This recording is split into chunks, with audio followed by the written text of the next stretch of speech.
Hello, everyone. This is Ifeyinwa. Welcome to Finding Africa, to explore and share the beauty of Africa, starting with folk stories from southern Nigeria. Concerning the hawk and the owl.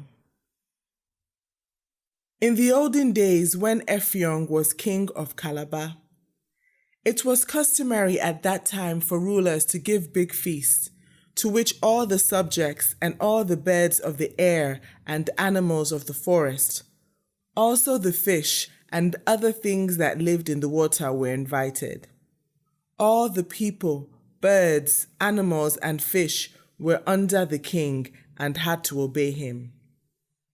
His favorite messenger was the hawk, as he could travel so quickly. The hawk served the king faithfully for several years, and when he wanted to retire, he asked what the king proposed to do for him, as very soon he would be too old to work anymore. So the king told the hawk to bring any living creature, bird or animal to him, and he would allow the hawk for the future to live on that particular species without any trouble. The hawk then flew over a lot of country and went from forest to forest until at last he found a young owl which had tumbled out of its nest. This the hawk brought to the king, who told him that for the future he might eat owls.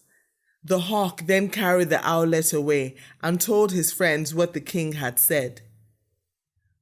One of the wisest of them said, "Tell me, when you seized the young owlet, what did the parents say?" And the hawk replied that the father and mother owls kept quite quiet and never said anything.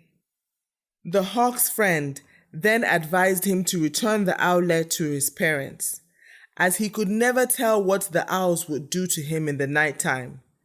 And as they had made no noise, they were no doubt plotting in their minds some deep and cruel revenge. The next day, the hawk carried the owlet back to his parents and left him near the nest. He then flew about trying to find some other bird which would do as his food. But as all the birds had heard that the hawk had seized the owlet, they hid themselves and would not come out when the hawk was near. He therefore could not catch any birds. As he was flying home, he saw a lot of fowls near a house, basking in the sun and scratching in the dust. There were also several small chickens running about and chasing insects, or picking up anything they could find to eat, with the old hen following them and clucking and calling to them from time to time. When the hawk saw the chickens, he made up his mind that he would take one. So he swooped down and caught the smallest in his strong claws.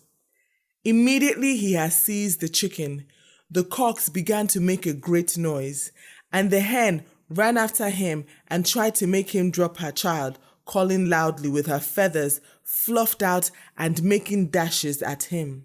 But he carried it off, and all the fowls and chickens at once ran screaming into the houses, some taking shelter under bushes, and others trying to hide themselves in the long grass. He then carried the chicken to the king, telling him that he had returned the owlet to his parents, as he did not want him for food. So the king told the hawk that for the future he could always feed on chickens. The hawk then took the chicken home, and his friend who dropped in to see him asked him what the parents of the chicken had done when they saw their child taken away. So the hawk said, "They all made a lot of noise, and the old hen chased me. But although there was a great disturbance amongst the fowls, nothing happened." His friend then said as the fowls had made much palaver, he was quite safe to kill and eat the chickens, as the people who made plenty of noise in the daytime would go to sleep at night and not disturb him or do him any injury. The only people to be afraid of were those who, when they were injured, kept quite silent. You might be certain then that they were plotting mischief and would do harm in the nighttime.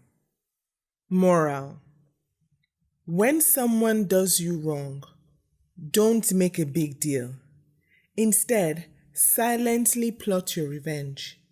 If they are smart, they will fix the problem. If not, you will have your revenge. Thank you for listening. If you enjoyed the story, hit the subscribe button. If you didn't enjoy the story, still hit the subscribe button because you may like the next one. Until next time, enjoy life. Finding Africa.